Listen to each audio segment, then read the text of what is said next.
പ്രിയപ്പെട്ടവരെ നമസ്കാരം. എന്താണ് സാർ ഇതെല്ലാം?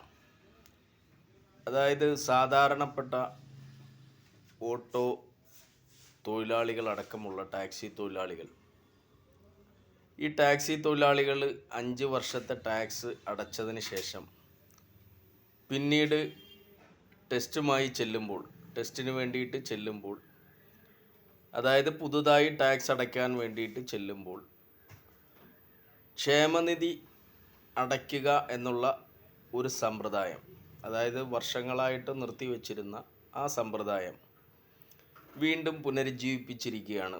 ഓരോരുത്തർ തെക്കോട്ടും വടക്കോട്ടുമൊക്കെ ഓടിക്കൊണ്ടിരിക്കുകയാണ്. ടാക്സ് അടയ്ക്കുന്നതിന് മുന്നായിട്ട് ഇത് അടച്ചാൽ മാത്രമേ ടാക്സ് അടയ്ക്കാൻ സാധിക്കുകയുള്ളൂ.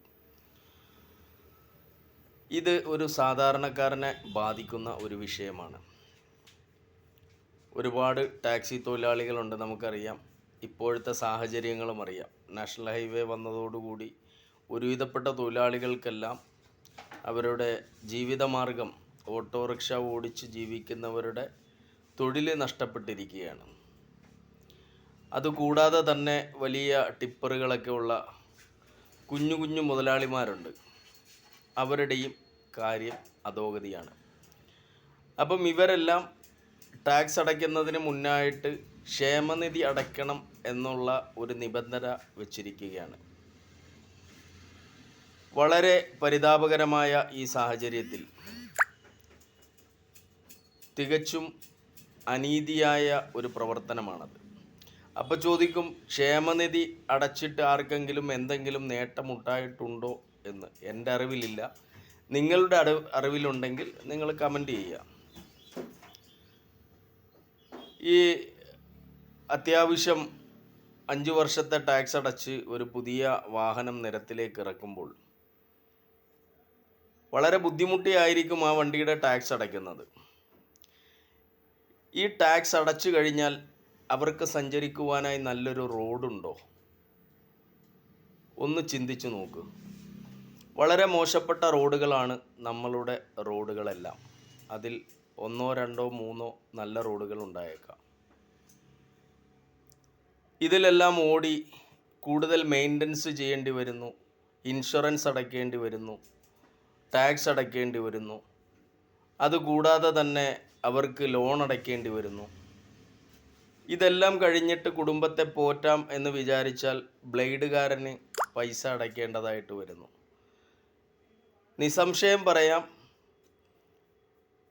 അത്താഴപ്പട്ടിണി ഇല്ലെങ്കിലും സത്യത്തിൽ ഒരു നേരമെങ്കിലും പട്ടിണിയാകുന്ന ഒരവസ്ഥയാണ് സാധാരണ തൊഴിലാളികളുടെ അവസ്ഥ. വലിയ മുതലാളിമാരൊക്കെ ഉണ്ടായേക്കാം, 5-6 ടിപ്പറും 5-6 ബസ്സുകളും ഒക്കെ ഉള്ള ആളുകൾ.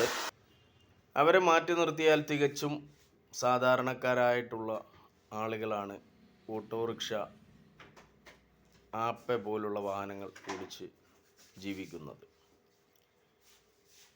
അപ്പം ഇത് ഒന്നുകൂടി പുനഃപരിശോധിക്കേണ്ടതായിട്ട് ഉണ്ട്. മാത്രവുമല്ല, ഇവർ താൽക്കാലികമായി ഈ 5 വർഷം എന്ന് പറഞ്ഞാൽ ഒരുപാടൊന്നും വണ്ടി കംപ്ലൈൻ്റ് ആവുകയില്ല. നമ്മുടെ ഈ റോഡിലൂടെയൊക്കെ പോകുന്നതിൻ്റെ ഒരു ബുദ്ധിമുട്ട് എന്തായാലും അതിൻ്റെ പാർട്സുകൾക്കുണ്ടാകും. അപ്പം അതൊക്കെ ഒന്ന് മെയിൻറ്റെയിൻ ചെയ്ത് ടെസ്റ്റിനായിട്ട് അവിടെ ചെല്ലുമ്പോൾ അത് പുതിയതുപോലെ ഇരിക്കണം എന്ന ഒരു നിബന്ധന, അതും തികച്ചും തെറ്റായ ഒരു നിബന്ധന തന്നെയാണ്. വണ്ടി കണ്ടീഷൻ ആയിരിക്കണം എന്നുള്ളത് യാഥാർത്ഥ്യം. പക്ഷേ അത് പുതിയതുപോലെ ഇരിക്കണം എന്ന് പറയുന്നത് തികച്ചും അസ്വസ്ഥമാക്കുന്ന ഒരു പ്രോഗ്രാം തന്നെ, ഒരു പരിപാടി തന്നെയാണ്. അപ്പോൾ ന്യായമായ രീതിയിൽ ഈ കാര്യങ്ങളെല്ലാം വളരെ ഗൗരവത്തോടു കൂടി ചിന്തിച്ച് ഇതിനെല്ലാം ഒരു മാറ്റം കൊണ്ടുവരണം എന്നാണ് ഈ അവസരത്തിൽ എനിക്ക് പങ്കുവെക്കാനുള്ളത്. അപ്പോൾ നിങ്ങൾ ഈ വീഡിയോ മറ്റുള്ളവർക്ക് കൂടി ഷെയർ ചെയ്തു കൊടുക്കുക. ഈ അറിവ് മറ്റുള്ളവരും കൂടി അറിയണം. കാരണം ഒരു സാധാരണക്കാരൻ്റെ അവസ്ഥ വല്ലാത്ത ഒരവസ്ഥയാണ്. ഇത് എല്ലാവരും മനസ്സിലാക്കണം. ജനപ്രതിനിധികൾ നമ്മൾ തിരഞ്ഞെടുക്കുന്നവരാണ്.